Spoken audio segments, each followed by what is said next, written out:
Desarrollamos la práctica dirigida de la semana 1, Filosofía Antigua. La pregunta 1 dice, la filosofía, de acuerdo con la definición aristotélica, se ocupa del estudio, mientras que para Wittgenstein está volcada al esclarecimiento. Resolvamos. El tema es nociones de filosofía. ¿Sí? Recordemos que hay tantas nociones de filosofía como filósofos hay en el mundo. ¿Qué diría un Aristóteles ante la pregunta ¿qué es la filosofía? Respondería que la filosofía es una ciencia teórica que estudia los primeros principios y primeras causas de todo cuanto existe, es decir, de lo real, es decir, del ser.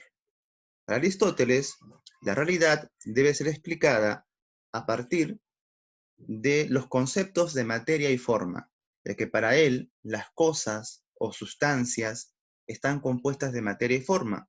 Por eso la teoría del hilemorfismo, como también las cosas pueden ser explicadas a partir de 4 causas.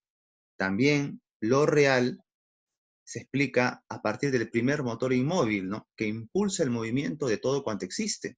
¿Te das cuenta? Ya. Por eso, para Aristóteles, la filosofía es la ciencia teórica que estudia los primeros principios y primeras causas del ser.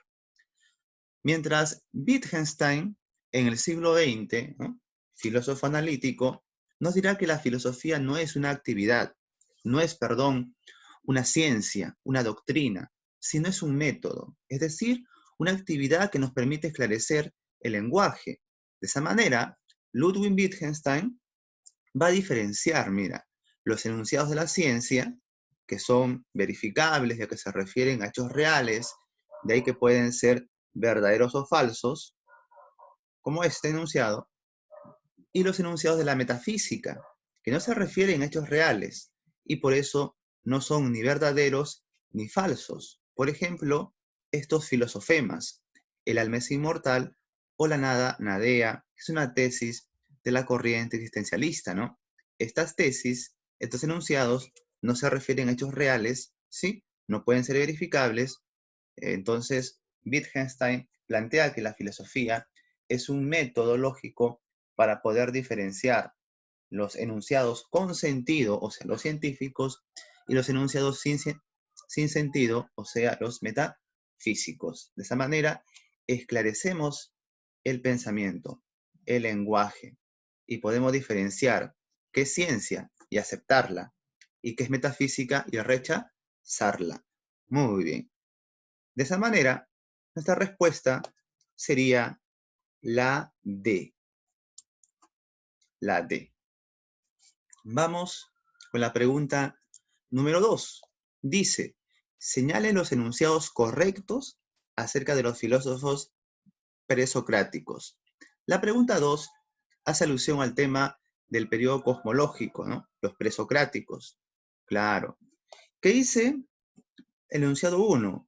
Asumieron la existencia de un mundo ideal, eterno e inmutable modelo del mundo natural. Bueno, es incorrecto. Sí. ¿Por qué, profesor? Porque esto se refiere a la filosofía de Platón. Ya Platón sostenía que diferenciemos entre el mundo sensible, material, y un mundo inteligible, que es el modelo de las cosas que son copias. ¿Sí? Mientras los presocráticos van a tratar del principio del cosmos, la naturaleza, de diferentes perspectivas. Y por eso recordemos que estos filósofos, los presocráticos me refiero, se van a diferenciar entre monistas y pluralistas. Los monistas van a sostener que hay un principio, como el agua, el fuego, mientras que los pluralistas van a plantear diversidad de principios, como los átomos, los 4 elementos, claro. Entonces, el enunciado 1 sería incorrecto. Vamos con el enunciado 2. Dice, los atomistas concibieron la existencia del vacío con el fin de explicar el movimiento. Es cierto, los atomistas, como Leucipo y Demócrito, plantearon que el principio de todo son los átomos y que los átomos se mueven en una suerte de espacio que se va a llamar vacío, ¿no? De esa manera los átomos se unen, se separan, ¿no? Porque hay un vacío. Esta tesis sería correcta. Vamos con la Tercera, dice, Parménides y Heráclito sostuvieron posturas contrapuestas en torno a la naturaleza del hombre. Es cierto que plantearon posturas contrarias, contrapuestas, pero no en relación al hombre, sino en relación al cosmos. Mientras que Heráclito defendía la tesis de que el mundo cambia constantemente, todo fluye, Parménides va a decir que no, que lo real es estático e inmutable, que siempre permanece igual, ¿sí? Es cierto que plantean posturas contrarias, pero en relación al fundamento del cosmos, ¿sí? Para Heráclito, el principio del cosmos es el fuego, y para Parménides, el principio es el ser. De esa manera, nuestra respuesta sería la B. Sería la B. Vamos con la pregunta número 3. Dice, ¿quiénes postularon como fundamento del mundo el logos y el aire respectivamente? La pregunta se refiere también al periodo cosmológico, donde los filósofos, ¿no?, discutían, debatían cuál es el fundamento de todo, ¿no? O sea, cuál es el principio de vida de todas las cosas. En otras palabras, cuál es el arjé de todo cuanto existe. Entonces, Anaxímenes de Mileto nos dirá que el arjé es el aire y que el aire se transforma, ¿no? El aire se calienta, se rarefica, decía, se convierte en fuego, el aire se condensa, se enfría, se convierte en neblina, en nubes, en lluvia y luego en piedra. ¿Sí? Entonces, a partir del aire explica cómo el aire se transforma en los demás elementos. Mientras Heráclito de Éfeso sostenía que el arjé era el fuego. El fuego simboliza el cambio, el movimiento. Y para Heráclito todo cambia, todo se mueve porque hay una constante contradicción, ¿sí? Lucha de contrarios. De esa manera, para Heráclito, si el cambio es la ley universal que lo gobierna todo, también pues al cambio lo va a llamar logos, que significa ley universal, claro. Y de hecho que recordamos que Heráclito afirmaba, ¿no? Un hombre no se puede bañar 2 veces en las mismas aguas de un río, ya que todo está en constante cambio, en constante movimiento. Muy bien. Ahora, sabemos que la pregunta número 3 será la D, ¿sí? Será la D. Vamos a la pregunta número 4. ¿Qué dice la pregunta número 4? Dice, señale las afirmaciones correctas respecto al periodo antropológico. Muy bien, nos ubicamos en el periodo antropológico. Recordemos el debate que se da entre los sofistas, ¿no?, y Sócrates. La tesis 1 dice, se centraron en el estudio del hombre y el cosmos. Bueno, es cierto que se centraron en el tema del hombre, pero no abordaron el tema del cosmos, ya que eso lo discutieron los presocráticos, claro, filósofos anteriores, ¿no? Sí, a Sócrates y a los sofistas. De esa manera, esta afirmación sería incorrecta. Los filósofos, los sofistas y Sócrates se centraron pues en el estudio del hombre y la formación ciudadana, de que discutieron sobre la virtud política. Para Sócrates, la virtud política era innata, se nacía, ¿no?, con la virtud para poder gobernar, mientras para los sofistas la virtud se enseña, ¿verdad? Ahora, recordemos también que se da el giro antropológico. ¿Qué significa eso? Que a partir de los sofistas se va a dejar los temas naturalistas, se va a abandonar las investigaciones naturalistas para dar inicio a reflexiones centradas en el hombre, como la educación, la política, la moral, ¿sí? Es por eso que podemos afirmar que los sofistas iniciaron el giro antropológico y también la etapa que se conoce en la historia como el esplendor de Grecia, el esplendor de Atenas, o también la ilustración griega. Recuerda, los sofistas iniciaron el giro antropológico, desplazaron de esa manera las tesis naturalistas hacia el estudio humano, de temas humanos, ¿no? Entonces, la afirmación 2 sería correcta. ¿Qué dice la afirmación 3? Sócrates exhortaba como principal tarea el conocimiento de uno mismo. Sócrates nos plantea una filosofía principalmente ética. Recuerda, una filosofía principalmente ética. Para Sócrates, el verdadero conocimiento moral está en nuestro interior. Por ello, la tarea central consiste en el autoconocimiento. ¿Sí? Para Sócrates, ¿qué es la virtud? La virtud es el conocimiento del bien. Recuerda, la virtud es el conocimiento del bien. ¿Sí? Y la virtud está en tu interior, en tu alma. Para Sócrates, el maestro, a través del diálogo, debe ayudar a los estudiantes a que descubran esa virtud que está en su interior, que está en su alma. Claro. Por eso, recuerda, la virtud política es innata, se nace con ella.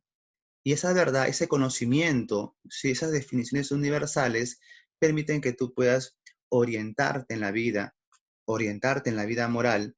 Entonces, si la virtud, el conocimiento está en tu interior, para Sócrates lo más importante es que el hombre se conozca a sí mismo. En otras palabras, el autoconocimiento es fundamental en su filosofía ética, ya que todo el conocimiento moral reside en nuestro interior, ¿sí? De esa manera, tenemos la pregunta 4, afirmaciones correctas, sería la 2 y la 3. Nuestra clave sería la D. Sería la D. Vamos con la pregunta 5. Dice, ¿qué alternativa no corresponde a un planteamiento de la escuela cínica? Ya, la escuela cínica se ubica en el tema del periodo helenístico romano. Claro, en este periodo hay una discusión principalmente ética, La pregunta central es, ¿qué es la felicidad? ¿Sí? ¿Qué es la felicidad? Y Diógenes será el máximo representante de la escuela cínica que tendrá como fundador Antístenes. Recuerda, Antístenes, el fundador de la escuela, mientras que Diógenes será el máximo representante. Diógenes el perro le decía, ¿no? Diógenes de Sinope. Este filósofo va a rechazar las convenciones sociales como la educación, como la ciencia, va a cuestionar la propiedad privada, como también va a rechazar la civilización, ya que él considera que la educación, la ciencia, la propiedad son convenciones sociales, son artificiales, o sea, son inventos. Como también él nos propone una visión cosmopolita, quiere decir que para él la idea de patria, de pertenecer a un país, o sea, peruano, chileno, símbolos patrios, son un invento. Era pensar que cualquier lugar es su patria y por eso se va a sentir un ciudadano del mundo. Esa es la visión cosmopolita. Recuerda que cualquier lugar puede ser su patria. Además, también defendía una autarquía, que significa una autosuficiencia, o sea, no depender de la educación, de la ciencia, de objetos materiales, ya que el depender de objetos te hace infeliz. Por ejemplo, él se preguntaba, ¿no? ¿Quién es más feliz? ¿Los animales o los seres humanos? Los animales que viven en la jungla son más felices, ya que no se preocupan en la educación, en el trabajo, en la ciencia, en la propiedad, sin necesidades materiales, viven felices. Y por eso que él va a tomar el modelo de la conducta de los animales. Es por eso que para Diógenes, ¿qué es felicidad? Felicidad es vivir conforme a la naturaleza, ¿sí? Ahora, recordemos que en este periodo helenístico existían otras escuelas, ¿sí? Existía la escuela del hedonismo, fundada por Epicuro, y para Epicuro la felicidad es ataraxia, o tranquilidad del alma. Claro, esa tranquilidad del alma se alcanza mediante el placer del cuerpo y del alma. Recuerda, el placer del cuerpo y del alma, pero un placer moderado, no excesivo, porque el placer excesivo te produce un dolor y eso es un daño. Mientras el estoicismo de Zenón de Sitio afirmaba que la felicidad es ataraxia, pero esta ataraxia se alcanza aceptando el orden natural con resignación. aceptando el destino, ya que todo está determinado. Entonces nos queda la resignación. ¿Qué más?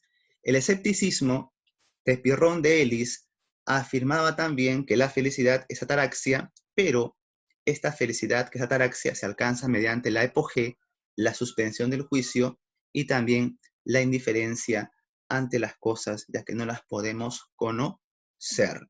De esa manera, son las propuestas que se plantean en este periodo helenístico romano, y así podemos responder la pregunta número 5. Si nos plantea qué alternativa no corresponde a un planteamiento de la escuela cínica, será pues la respuesta la C. Recordemos que Diógenes sí buscaba el placer, claro, por eso imitaba la conducta de los animales, claro. Vamos ahora con la pregunta número 6. Según la teoría de las 4 causas de Aristóteles, ¿cuál sería la causa material de una zapatilla? Ya. La pregunta 6 la ubicamos en el periodo ontológico, llamado también periodo de los grandes sistemas filosóficos. Tenemos específicamente la filosofía de Aristóteles, la teoría de las 4 causas.